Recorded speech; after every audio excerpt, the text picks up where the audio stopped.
I'm not gonna lie, this might be the biggest sell yet for Makoto. Our boy was offered the Platinum Express card.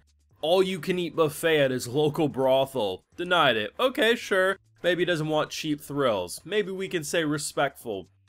But when I saw him, and they both knew, there was no misunderstandings here.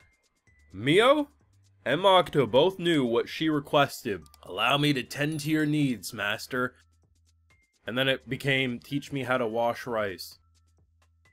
Our boy denied the all-you-can-eat buffet and the Spider's Wild Ride. Big as L. Do we even want to watch Season 3 now? I don't think so, but of course we do. So Season 3 is officially announced. No release date, no images or trailers other than the one promotional image that we got.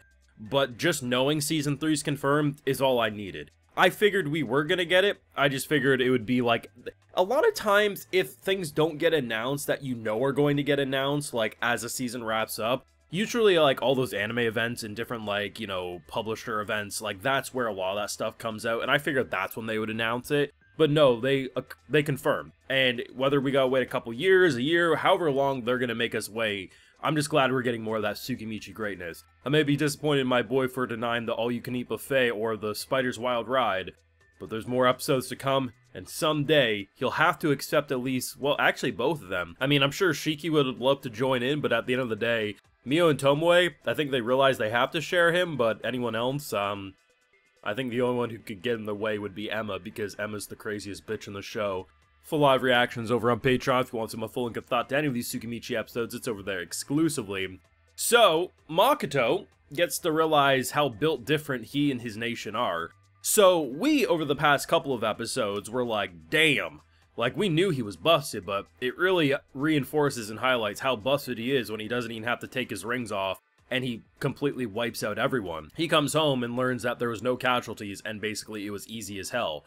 The thing that is very shocking is that he actually let Sophia live. Now, this is interesting because Makoto's the type of guy who literally will kill anyone if they try to kill him. The only reason he'll keep people alive who have attempted to kill him is because other people have either offered him something like, hey, I'll enter a pact of servitude with you, or this or that. So he absolutely had no issue with killing her, especially because she was trying to kill him, and he gave her so many opportunities out. But he did let her live, but not in a way that it feels like it goes against his core values, that is, this bitch tried to kill me, she refuses to work with me, as long as she lives she'll probably try to kill me, so I'm gonna let her live because I'm nice. No, he's not stupid. It was more of a, now you owe me, Ludo, because he knew that he was watching through Sophia's eyes. Like, that was revealed a couple episodes back, and then she realized last week about what was happening. So the idea that he pretty much says, like, hey, I only let her live because of you, do with her what you will. And the fact that, you know, the one thing I have to give this girl props for, even if at face value it's dumb as hell to try to fight against Makoto or even Ludo in these situations, she actually is willing to go out fighting. I can respect that, but once again, was not a good day to be her. Got bodied, bleeding out in the forest, and then gets literally your dragon essence rips out of you. It's just, it was not a good day to be her. And I think the craziest thing about this episode is when you know, they always show you what the title of next week's episode is going to be at the end of the previous episode. And it's talking about partying under the moonlight. This episode starts off, partying under the moonlight. I'm thinking it's gonna be a chill episode. And the only partying we had was like the last 5 minutes. And I'm like, wait a gosh darn moment, that's some good misdirect.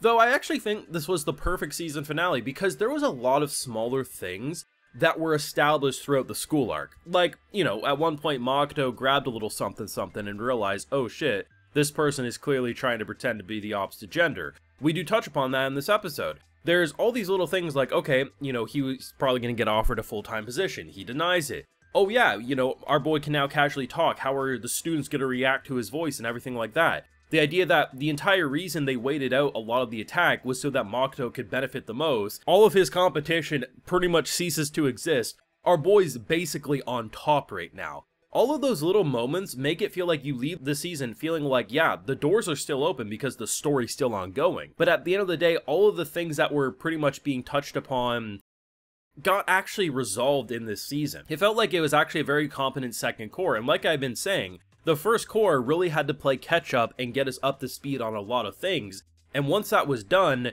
we were able to just speed blast through the second core with having peak Tsukimichi. And honestly, it doesn't feel like they had to rush or, like, because with Season 1, right, they didn't know if they were ever going to get a Season 2, so you have to end it in certain ways or cut things out, like showing more of the hero stuff, because you don't know if you're going to get more. And because then they did, then they had to do some rearranging. I don't get the impression they did that in Season 2 because they knew they were getting a Season 3, especially if they got a 2-core funded Season 2. So that means that whether or not Season 3 will be a 2-core or not, whether it's Season 3 is a single core and then maybe Season 4 is another, whatever it is, I don't get the impression we're going to suffer Season 2 Core 1 again, which is a little messy, a little underwhelming, overwhelming at times too, but rather, it's on track, and it feels like Tsukimichi could have multiple seasons of greatness going forward, and I'm really excited because this was an isekai greatness core. It really, really was. I very much enjoyed Core 1 of Season 2, and I very much enjoyed Season 1 of Tsukimichi, but Core 2, it elevated the show into that greatness category for me, if I'm being honest. I almost forgot to mention it, but Mio basically's resolution to that fight, I, like many people, have been like, why didn't they show the resolution? The fact that the punchline to that was she ate his blade and then ate him to the point of turning him into a pocket pet is probably the greatest thing that you could have done in terms of that trio of fights. That was just gold. Honestly, Season 2 of Tsukimichi was one of my favorite things that I got to experience this year so far, and just knowing we're going to get to see more of these lovable goofballs just makes me so happy. But I think the biggest takeaway I'm going to have from Core 2 is Shiki. So he's the type of character that I enjoyed, but the school arc really let him feel like he was a needed member among the trio, that being Mio, Tomoe, and of course, Shiki. Because rather than Shiki just being the guy who gets beat up by the other two or just feels a bit more jokes-like, he felt so relevant and really got that time to shine because they allowed and I know there was criticisms, oh my god, I want to see more Tomoe and more Mio before obviously everything popped off. But by letting him actually be the main person around Makoto during the school stuff, it let him feel like an actual person rather than just a character to be kind of silly or intimidating off and on. Just amazing stuff. Some shocking moment this season, but just, it was peak. Disappointed he turned down the Platinum Express card and his wild spider ride, but overall, I'm quite proud to see where Makoto's journey went this season. Let me know what you thought down below, and how excited are you for Season 3? Let me know. Be sure to leave a like if you enjoyed, subscribe if you're new around here, and of course, ring that bell. Like I mentioned, we got those full live reactions over on Patreon, and hey, while you're over there, I'll also give you a video shoutout. So today, we got Merc, Sebastian Just, Fear Machine, and Keegan Miller. So I appreciate the support, everyone. Please take care, and y'all have a good one.